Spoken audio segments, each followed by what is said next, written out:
አሰላሙ አለይኩም ወራህመቱላሂ ወበረካቱ። ውድና የተከበራችሁ የቻናል ቤተሰቦች እንደምን አላችሁ? እንደምን ከርማችኋል? እንግዲህ ከባለፈው የቀጠለ ትረካችን እንቀጥላለን። የሂባዋ ናርዶስ ክፍል 10። ናርዶስ ከቢሮዋ ወጥታ በፍጥነት ደረጃውን ስትወርድ የኤርሚያስ ባልደረባ ተከተለቻት። ባለፈው ሰፈር ውስጥ አብሮ አገኝታት ነበረ። ናርዶስ ዛሬ ኤርሚያስ ለስብሰባ ወደ ሰበታ ሂጃለሁ ስላላት ከነጋ አላገኘችውም። እድሜዋ ከ24 የማበልጠው አጠር ያለችው የኤርሚያስ ባልደረባ እየተፍለቀለቀች ቀረበቻት። ሄይ ናርድ፣ እንዴት ነሽ? አለሁልሽ ሜላትዬ፣ ሁሉ አማን?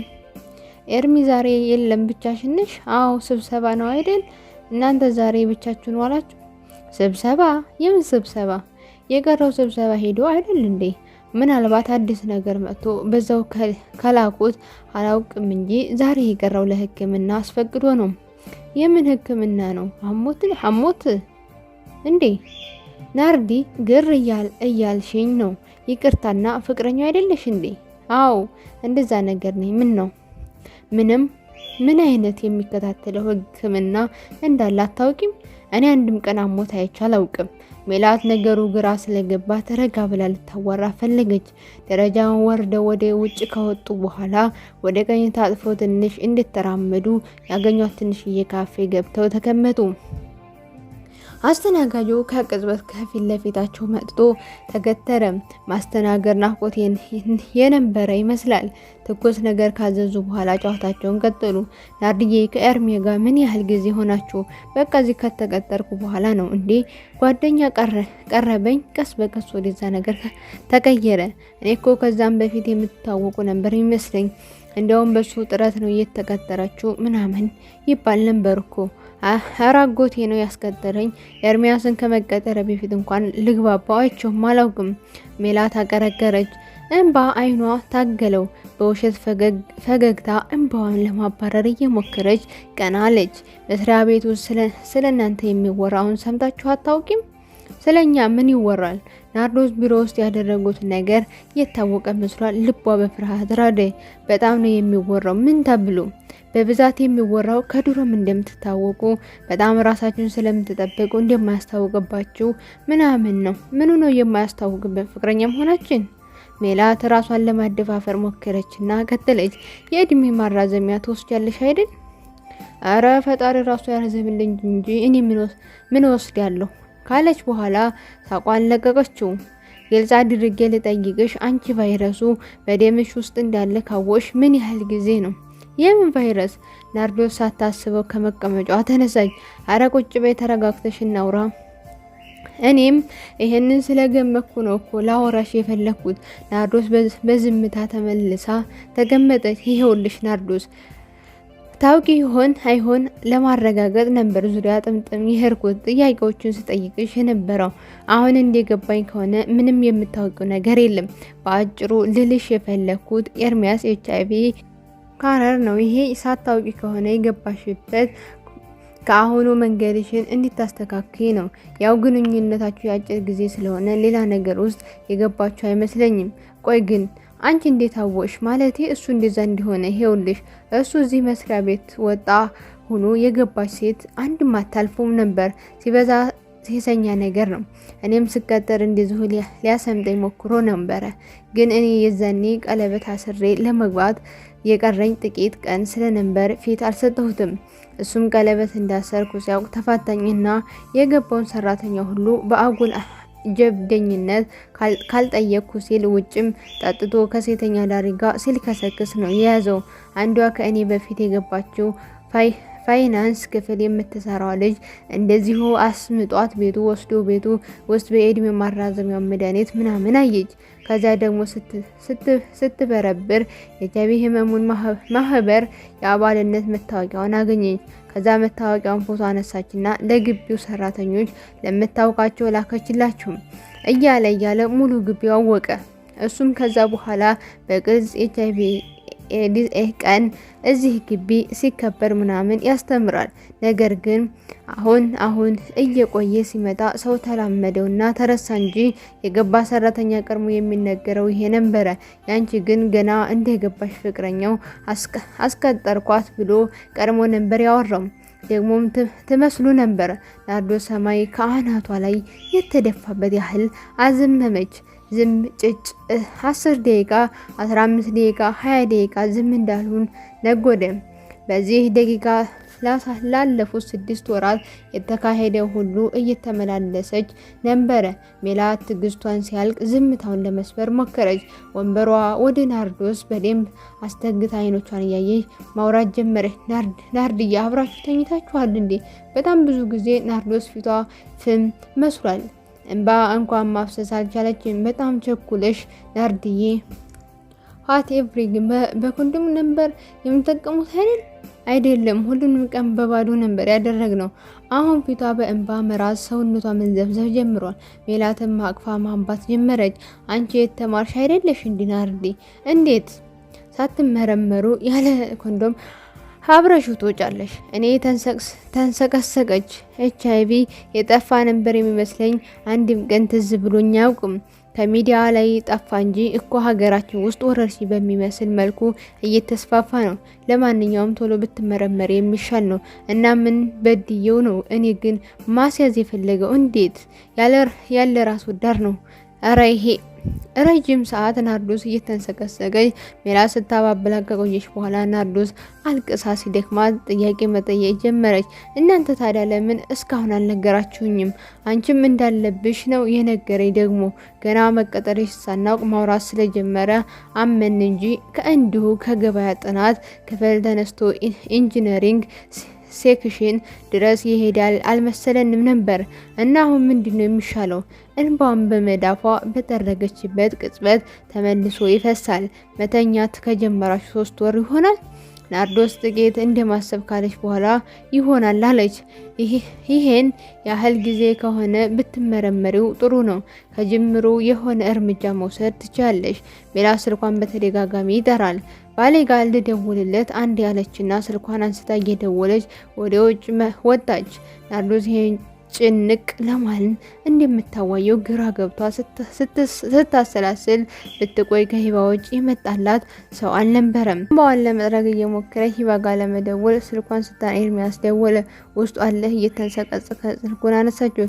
ሄሎ የኔ ማር ሰላም ዋልሽልኝ? ኤርሚያስ እንደ ሁሌው እየተቅለሰለሰ ንግግሩን ጀመረ። ምን በድዬህ ነው ግን ኤርሚ? እንዴት ይህን ያህል ራስ ወዳድ ትሆናለህ? ትንሽ እንኳን አላሳዝንህም? ተነፋረቀሽ ናርድዬ። ምንድነው የምትዩ? የምን ራስ ወዳድነት ነው? ምን ሆንሽ? ቢያንስ እንኳን ምን አለ በኮንዶም እንድናደርግ ብታደርግ። እህት ባይኖርህ እንኳን እናት የለህም? ናርዲ ባክሽ ግራ አታጋቢ። ምንድነው አረገሽ እንዴ? እሱማ በምን እድሌ። ስማ ዛሬ የሄድክበት ሐኪም ቤት እኔም ክትትል ስጀምር እንገናኝ ይሆናል። አንተ ግን ሰብአዊነት የማይሰማ ደደብ ነህ። እሺ ስልኩ ጆሮው ላይ ጠረቀመችው። ትንሽ ካነባሽ በኋላ ሂባ ጋር ልትደውል እንደነበር ትዝ አላት። ሂባ ጋር ስትደውል ሜላት ወደ መቀመጫዋ እየተመለሰች ነበር። ሜላት ወንበሯ ላይ እንደተመቻቸች ስልኳን ጆሮዋ ላይ የለጠፈችውን ናርዶስ እየተመለከተች፣ ናርድዬ ይሄ ማለት እኮ አንቺ ይዞሻል ማለት ላይሆን ይችላል። ላይታወቅም እኮ የፈጣሪ ነገር ላይይዝሽም ይችላል። ብዙ አትረበሽ አለች። ናርዶስ የደወለችው ስልክ ተነስቶ ስለነበር ምላሽ ሳትሰጥ እያለቀሰች ሂባዬ አለች። ወይ ናርዲ ምንድነው ድምጽሽ? ምን ሆነሻል? ጉድ ሆንኩልሽ ሂባዬ፣ ጉድ ሆንኩልሽ። የት ነሽ? ምን ተፈጠረ? ድንጋጤዋ፣ ንግግሯ የመርበትበት ወዝና አልብሶት ያለችበትን ቦታ ነገረቻት። የአብሮ አደግ ጓደኛዋ ጭንቅ ላይ መሆኗን ሆዷ በጣሙ መግፋቱንና በታክሲ ለመሳፈር በጣሙ የሚከብዳት መሆኑን አስረስቷታል። ከቤቷ ወጥታ ታክሲ ጋር እስከምትደርስ የሆዷን መግፋት ረስታ ነበረ። ሰዓቱ መምሸት ደግሞ ታክሲው እንደ ልብ እንደማይገኝ ሲያረዳት ኮንትራት ታክሲ አናገረች። የናርዲ መስሪያ ቤት አቅራቢያ ስትደርስ ደወለችና ከካፌው በር ላይ ወጥታ ተቀበለቻት። ሜላት ናርዶስ ለሂባ አስረከበቻት። በተደጋጋሚ ሲደወል ወደ ነበረው ኋሏ ሄደች። ናርዶስ ሂባን ስታይ ለቅሷን ቅጥል አጣ። ክፉኛ ነባች። ከልብ ለማንባት ምቹ መደገፊያ ያሻል የሚባለው እውነት ለመሆን ምስክር ይመስላል። ሂባ ምን እንደሆነች እንኳን ሳታውቅ ደረቷ ላይ አስደግፋ አብራ ታለቅሳለች። በቃ ዝም በይ፣ ማልቀስ ዝም ብሎ ማንባት። የኔ ቆንጆ ምንድነው ይሆንሽብኝ? ሂባ ፊቷ በእንባ እንዲረጠበ የናርዶስን እንባ ለመጥረግ እየሞከረች ጠየቀቻት። ከንፈሮቿ እየተንቀጠቀጡ ሳግባ ባጎረበጠው ድምፅ ኤርሚያስ ኤችአይቪ ያለበት አለች ሂባ የሰማችው ማመን አልቻለችም። በቀጥታ አእምሯ ውስጥ የተፈጠረው ምስል የናርዶስ ሞት ነው። ለጥቂት ደቂቃ ከደነዘዘች በኋላ መንሰቅሰቅ ጀመረች። ለእሷ ናርዶስን ይበልጥ እያለቀሳት ነው። አጽናኝ የለ። ሁለቱም ህመሙን እኩል የቀመሱት ይመስላል። እያነቡ እንባ ግን አይፈሰውም። ቀመር የኢምራን ነገር ተስፋ እያስቆረጣት እየመጣ ይመስላል። ከሱ የጠበቀችውን ክብር እያገኘች አይደለም።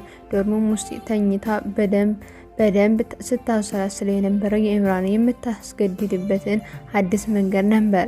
ምንም አይነት አዲስ መንገድ አላገኘችም። ከዶርም ወጥታ በቀጥታ እየተንደረደረች ወደ ኢምራን ቢሮ ሄደች። ኢምራን ቢሮ ውስጥ ተቀምጦ እያነበበ ነበር። ሳታንኳኳ ቢሮውን በእርግዳ ገባች። ኢምራን ሁኔታዋ በጣም አስደንግጦታል። ጠረጴዛውን አልፋ ሂዳ ጭኖቹ ላይ ተቀመጠች። ሌላ ነሽ ግን በግርምት እያየ ጠየቃት። ኢምሩዬ በአላህ ይሁንብህ፣ አግባኝ። ካንተ ሌላ ጥብቅ የነበረኝ መሆኔንን የሚያውቅ የለም። አዲስ ሰው መልመድ አልችልም። እባክህ ቀመር፣ ይሄ እኮ በልመና የሚሆን አይደለም። ውስጤ ላይ ላንቺ ያለኝ ፍላጎት ተኗል። ተረጅኝ። የመጨረሻ ውሳኔ ነው? አዎ አዝናለሁኝ። በቃ መጥጠህ ወረወርከኝ። ስሜትህን አራካህብኝ። በቃ ቀመር ማልቀስ ጀመረች። ኢምራን ለእሷን ሰልችቶስ ለሰራሽው ስራ ኃላፊነቱ ራስሽ ውሰጂ። አስገድደሽ እንጂ አስገድጀሽ ያደርጉን ነገር የለም። ቀመር ተፈናጥራ ቢሮውን ለቃ ወጣች። ልቧ ውስጥ የነበረው ተስፋ ሙሉ ለሙሉ ሲተን ተሰማት። ልክ እንደ ጽጌረዳ አበባ የፍካቷ ቀን በመጣ ጊዜ አይኖቿ እንደሚያቃብሱባት ብዙዎችን እንደሚመኟት አሁን ልክ እንደ አበባው ፈክታ አክሳሚ እጆች እንደሚሽከዳደሙባት የተቀጠፈች ቀን ከቀናት የዘለለ እድሜ እንደማይኖራት እንደምትሟሽሸው እንደሷ እንደ አበባዋ ናርዶስን ፈክታ ሂባም አብረቅርቃ ነበር። የሂባ ትዳር ጎርባጣ መሆን ሁለቱንም ሲያሳዝናቸው ማምለጫ ሲፈልጋቸው ስሜቱን እኩል ሲጋሩት ያኔ የመጀመሪያ ስብራታቸው ነበር። ዛሬ ግን ከብዶ የሚከብድ እንዲሁም በቃኝ ተብሎ የማይመለጥበት የጭንቅ አጥር ውስጥ ታጭቀዋል። ዛሬ ማንም ለመውቀስ የማይመች ሁኔታ ላይ ወድቀዋል። እና ምርመራው ምን አሰብሽ ሂባ? የናርዶስ አልጋ ላይ እግሮቿን በልቅጣ ራሷን ተደግፋ አልጋው ላይ በፊቷ ተደፍታ የደነዘዘችው ናርዶስ ጠየቀቻት። አላውቅም ናርድዬ፣ እንዲህ ክፍልሽ ውስጥ ታሽገሽ ሳምንት ሊያልፍሽ እኮ ነው። ቢያንስ ለመፍትሄ ይረዳናል። ተመርመሪ። ለየቱ መፍትሄ ቀን ከሌት ክኒን ለማዋጥ ንገርኛ። ለምኑ ነው የሚረዳኝ?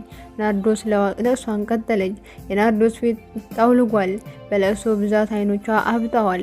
ለቤተሰቦቿ ስራዋን እርግፍ አድርጋ ትታ መኝታ ቤት መታሸጓ ትልቁ ዱብዳ ሆኖባቸዋል። ምግብን በብዙ ልመና ጥቂት ብትወስድ ነው ሁሉንም ነገር በአንድ ቀን ተገለባብጦ ሳቂታው ናርዶስ ለቅሶ ቤት ሆናለች። ሂባ ሁኔታዋን እጅጉን እየረበሻት ነው። በዚህ ከቀጠለች አቅም አንሷት መሞቷ ነው። ሂባ ልመናዋን ቀጥላለች። ናርድዬ፣ አሁን እኮ እሱ ስላለበት ነው ይዞሽ ሊሆን ይችላል ብለን እያሰብን ምን ይታወቃል? ይዞሽ ባይሆንስ? ምርመራው ይሻላል። ታይ ሂባ፣ ለምን አጉል ተስፋ ትሰጭኛለሽ? በየቀኑ ያለምንም መከላከያ ነበር እኮ ስንፋተግ የነበረው። ምን አለ ቢያንስ እንኳን ትንሽ ቢያስብልኝ። ደደብ ራስ ወዳድ ነው። ሂባ የናርዶስ ስልክ አጠገቧ አንስታ ልታነሳው ሞከረች። ፈቃደኛ አልሆነም። ሳምንቱን ሙሉ ተዘግቶ ነበር። ቻርጅ ከሰካችው በኋላ ድጋሚ አስነሳችው። ስልኩ በርቶ ትንሽ እንደቆየ በርካታ መልእክቶች ገቡ። የኤርሚያስን መልእክት ከፈተች። ለተፈጠረው ነገር አዝናለሁ። እኔም ለራሴ ማሰብ ስለነበረብኝ ነው። መከላከያ ለምን እንደምጠቀም አላደረክም ስላልሽኝ ሎሊፓፕ ከነል ጣጩ መምጠጥ እንደማለት ነው። ስሜት አይሰጠኝም። አዝናለሁ ይላል። ሂባ ማንበብ የፈለገችውን ስላገኘች ስልኩን መልሳ አጠፋችው። እና ናርድዬ፣ እስከ መቼ ነው በዚህ ሁኔታ የምትቀጥዩ? እስከምሞት ነው። ከዚህ አታላዮች ዓለም እስክገላገል ብላ ወደ ሂባ ፊቷን መለሰችና ንግግሯን ቀጠለች። ሂባዬ ታውቂያለሽ አይደል እኔ ያላንቺ አንቺ ያለኔ ደካማ እንዲሆን ሂቡ ታውቂያለሽ አይደል ከልጅነታችን ጀምሮ በሁሉም የህይወታችን ጉዳዮች ላይ በጋራ ተማክረን ስንወስን በጋራ መወሰን እንዳልለመድን አየሽ። ያኔ ሳይረፍድ በፊት ስለ ኤርሚያስ ላማክርሽ ስፈልግ አንቺ በዚያድ ምክንያት ጊዜ አልነበረሽም። ስንገናኝም ስለ ዚያድ በደል እንጂ ስለኔ አዲስ ፍቅር ለማውራት ሁኔታዎች ሙቹ አልነበሩም። ያኔ አንቺ አማክረሽ ቢሆን ኑሮ እንዲህ አልሆንም ነበር ሂቡዬ። ያኔ ብነግርሽ ኑሮ ለቅሷ በርትቶ ከንግግሯ ገታ ሂባ በናርዶስ ተስፋ መቁረጥ ውስጧ ተረበሸ። ዳግም ወደ ተወችው መነፋረቋ ተመለሰች። በእንባና በጭንቀት እንደተሞሉ በርካታ ቀናት ነጎዱ። ሂባ ለእርግዝና ክትትሏ ወደ ሕክምና ተቋም የሚሄዱበት ጊዜ ሁሉ ናርዶስን እንድትመረመር ብትለምናት ልትሰማት አልቻለችም። ምርመራ የሚበላው ቃል እጅጉን ቀፏታል። ስራዋን ትታ ቤቷ ውስጥ ከታሸገች ወር አለፈ። ቤተሰቦቿ መጨናነቅ ሲበረቱ ሂባ ፍቅረኛዋ ከርቷት ነው በሚል ምክንያት ልባቸውን ለማሳረፍ ትሞክራለች። አሁን ግን እነሱም አልመለስ እያላቸው ነው። የሚያዝያ ወር ገብቶ ጥቂት ቀናት ሄደዋል። ሂባና ናርዶስ የሂባ መኝታ ክፍል ውስጥ ተቀምጠው ስለ ኢምራን እያወሩ ነበር። ናርዶስ ስልኳን አንስታ ኢምራን ጋር ደወለችለት። ምን እያደረግሽ ነው ሂባ ደንግጣለች። አታካብጂ ባክሽ፣ የምን መንቀጥቀጥ ነው? ስልኩ ተነሳ። ኢምራን የቀድሞ ጓደኛውን ስልክ ከረጅም ጊዜ በኋላ ሲያይ ተገርሟል። ናርዲ ቀውሷ ትሰማለ ኢምራን ሂባ ከባሏ ጋር ተፋታለች። ከአንድ ልጇ ጋር ተቀብለህ ልታገባ ከፈለግ ፍቃደኛ ስለሆነች ደውልላት። ጉንጀሮው ላይ ጠረቀመችው። ናርዲ ምንድነው ያደረግሽው? በቃ ከፈለች ይደውላል፣ አለቀ። እየተጫወቱ ብዙም ሳይቆዩ ሂባ ማቃሰት ጀመረች። ምጧ መጥቶ ነበር። ናርዶስ ሮጥ ብላ ወይዘሮ ዘምዘምን ጠራቻቸው። ጎረቤትም ተሰበሰበ። እናቷ እንደደገፏ ናርዶስ የምታውቀው ባለላዳ ጋራ ደውላ ይዘዋት ወደ ጤና ጣቢያ ሄዱ። ጤና ጣቢያ ደርሰው ሂባ ለነርሶቹ ካስረከቡ በኋላ ውጭ ላይ ቆመው እየተቆነጠነጡ የመውለዷን ብስራት መጠበቅ ጀመሩ። ከጥቂት ደቂቃዎች በኋላ የሂባ አባት ስለተደወለላቸው ከስራ ቦታቸው መጡ። ሁሉም በጉጉት የሚጠብቀው የሂባን ልጅ በሰላም ወደዚህ ዓለም መቀላቀል ነው። ናርዶስ በሩ ላይ ከተሰበሰቡት ሰዎች መሃል ተነጥላ ወደ ፎቅ ወጣች። የላይኛው ፎቅ ከታች ወደ ላይ እስከ ጣራው ድረስ ደረጃውን ዙሪያውን ክፍት ነው። ተታች ሆኖ የላይኛው ፎቅ ላይ የያዘችው ነገር አለ። ራመድ አንደኛው ፎቅ፣ ሁለተኛ ፎቅ፣ ሶስተኛ ፎቅ። አንድ ቀይ ቀለም የበዛበት ማስታወቂያ የተለጠፈበት ቢሮ ውስጥ ገባች። እጇን ከጠረጴዛው ወዲያ ተቀምጣ ስትቦዝን ለነበረችው ነርስ ዘረጋች። ደማን ወስዳ ጥቂት ደቂቃዎችን እንድትታገሳት ጠየቀቻት። ናርዶስ ተስፋ መቁረጧ ፊቷ ላይ እየተነበበ ከቢሮ ወጥታ ወደ ታች ቁልቁል ተመለከተች። የማዋለጃ ክፍሉ በር ላይ ወላጆቿና ጎረቤቶቿ ሲቆነጠነጡ ተመለከተች። ሁሉም የሂባን መውለድ በተስፋ እንደሚጠብቁ ገመተች። የሂባ ልጅ የመጣው ከወንድ ጋር ተኝታ ነው። የናርዶስም ስብራት የተፈጠረው ከወንድ ጋር ተኝታ ነው። ልዩነቱ ግን በጋብቻና በዝሙት መካከል ነው። ከጋብቻው ልጅ ከዝሙቱ ግን በሽታ። ጋብቻ ምንም ያህል የተመቻቸ ባይሆንም እንኳን ፍሬ እንደ ዝሙቱ አይገፋም ስትል አሰበች። ጋብቻ ያስከተለው ህይወትን፣ ዝሙት የሸለመው ሞትን እንደሆነ ስታስብ እንባዋ ገደማት። ናርዶስ የመረመረቻት ነርስ ላቦራቶሪ የመጣላትን ውጤት ከተመለከተች በኋላ ወደ ተረኛው የስነ ልቦና ባለሙያ ደወለች። ካፌ ውስጥ እያውደለደለ ነበር። እየሮጠ መጥቶ ወደ ቢሮ ገባ። ነርሷ ወደ ውጭ ወጥታ ናርዶስን ጠረቻት። ናርዶስ ቢሮ ውስጥ እንደገባች ነርሷ ቢሮውን ዘግታ ወጣች። ቀጫጫ የስነ ልቦና ባለሙያ እንደተቀመጠ ከጋበዛት በኋላ ምን መመርመር እንደፈለገ ጠይቃት ነገረችው። ከጅምሮ ምክር ማብዛት ሲጀምር ሰለቻት። ቫይረሱ ቢኖርብሽ እንኳን በህይወት መኖር አትችይም ማለት አይደለም። ከቫይረሱ ጋራም አብሮ መኖር ይቻላል። ወሬው ሰለቻት። ይቅርታ የምትለው ሁሉ አውቀዋለሁ። አሁን ውጤቱን ብቻ ነገረኝ። ተበሳጨች። ካልሽ መልካም። ውጤቱ የሚያሳየው ቫይረሱ በደምሽ ውስጥ እንዳለ ነው። ይህ ማለት ግን እልል የሚል የደስታ ጩኸት ጤና ጣቢያውን አናጋም። ሂባ በሰላም የመገላገሏ በስርዓት የሰሙ ቤተሰቦቿና ጎረቤቶቿ ያወጡት ድምጽ ነበር። ናርዶስ የስነ ልቦና ባለሙያውን ሳታስጨርሰው ትታ ወጣች። የጠበቀችውን ውጤት መስማቷ ብዙም አላስደነገጣትም ነበረ። ከመተላለፊያው ላይ ቆማ ማዋለጃ ክፍል በር ላይ እየተካሄደ ያለውን የደስታ ትዕይንት ተመልክታ ፈገግ አለች። ፈገግ ለሂባ፣ ፈገግ ለጓደኛዋ ደስታ፣ ፈገግ ለአብሮ ጓደኛዋ የአብራካን ክንፋይ ፈገግ። የቤተሰቡም የራሷን እናት ደስታ ስታይ ለቤተሰቦቿ ውርደት መሆን ፈራጅ። ከረፈደ በኋላ መንቃቷ እያመማት ቀስ ብላ በሌላኛው ፎቅ መውረጃ በኩል ወርዳ ወደ ውጭ ወጣች። ወደ የት እንደምትሄድ አታውቅም። ቦርሳዋን ብቻ እንደያዘች ማንም ወደማያውቃት ማንም ወደማይታሰብበት ቦታ ለመሰደድ ወሰነች። ታክሲ ውስጥ፣ ከዛም መናኸሪያ፣ ከዛም አንድ አባዱላ መኪና ውስጥ አንድ ደላላ ጎትቶ ሲያስገባት መኪናው ወዴት እንደሚሄድ እንኳን አታውቅም። ብቻ ከአዲስ አበባ ውጭ መሆን ብቻ ነው የፈለገችው። ከብዙ ደቂቃዎች በኋላ ናርዶስ አዲስ አበባን ለቃ ወደማታውቀው ስፍራ ተጓዘች። ሂባ ከሆስፒታል ከወጣች ጀምሮ ጥያቄ የሆነባት የሂባ አለማየቷ ነበረ። ቤተሰቦቿ ተጨንቀው ስልክ በተደጋጋሚ ቢሞክርም ስልኳ ዝግ ነው። ሳምንት ናርዶስ የሌለችባት ባዶ ቤት ውስጥ አለፈ። ሲያድ ልጁን ለማየት ብቅ ባለበት እግረ መንገዱ አባቷ ባዘዙት መሰረት ፈትችሻለሁ ብሏት አዲስ የሰርግ ጥሪ ካርድ ሰጥቷቸው ሄደ። ተፈላጊ ነኝ ለማለት ይመስላል። ገንዘብ አለው ሴት ለእርሱ የምትገዛቃ ናት። ገመድ የነበራት ተስፋ ሲሟጠጥ ለመጨረሻ ጊዜ ኢምራንን አገኘችው። ሻንጣውን ይዛ ነበረ። በጣም ደንግጧ ወዴት ነው? ወደ ቤት። በቃኝ እባክህ፣ እዛው የግል እማራለሁ፣ ወንጀል ከለመድኩበት ቦታ ልሽሽ። እንደ ቀመር ጎበዝ ተማሪ ከሆነች እሱን ተወው። ለማንኛውም አሁን ላገኘህ የፈለግኩት ባለፈው ሂባ ያማከረች ጉዳይ ስለ ራሷ እንደሆነ ልንገርህ ብዬ ነው። ፈትታለች ሲመስለኝ፣ ልጅም አርግዛለች፣ አግባት። ጓደኛዋ ደውላ ስትነግረኝ ወዲያውኑ ነው የነገረችኝ። ስለ ራሷ እንደነበረም የገባኝ ግን ለማማ ስነግራት የወለደችው ሴት አታገባም፣ ያኔ እንደዛ አድርጋ ምናምን አለች። እዛው የደሴ ቤተሰብ የሚያመጣውን ለማግባት ወስኛለሁ ባክሽ። እሷ የወለደችው እኮ አግብታ ነው አይደል እንዴ? አንተ ሳታገባ በዝሙት የረከስክ መሆንህን እንደውም ለሂባ ንጽህና የማትመጥንህ መሆኑን አትነግራቸውም ነበር? ያው ለነገሩ ፍርዳቸው ሁሌም ሚዛናዊ አይደለም። ወንድ እንዳሻው ቢቆሽሽም አይታወቅበትም ብቻ ሳይሆን ቢታወቅም እሱ ወንድ ስለሆነ ችግር የለውም አይደል? ሴት አግብታ ስትወልድ ግን ንግግሯን መጨረስ ከበዳት። እንዴት ጥብቅና መቆም ሳቀ። በቃቸው የምትመጥንህን ይስጥህ ብያለሁም። ይቅርታ ለዚህ ውሳኔሽ ምክንያት ስለሆንኩኝ። የፌዝ ፈገግ ብላ ሻንጣዋን እየጎተተች ትታው ሄደች።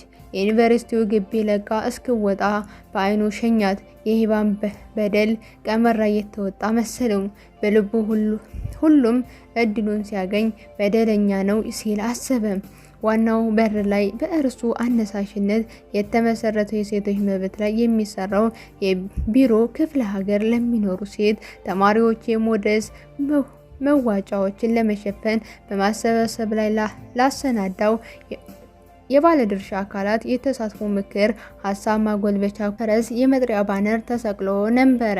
ተፈጸመ። ውድና የተከበራችሁ የቻናሌ ቤተሰቦች ከክፍል 1 እስከ ክፍል 10 ስትከታተሉኝ የነበራችሁ ውድ ተመልካቾቼ ከልብ አመሰግናለሁ። ለዚህ ቻናል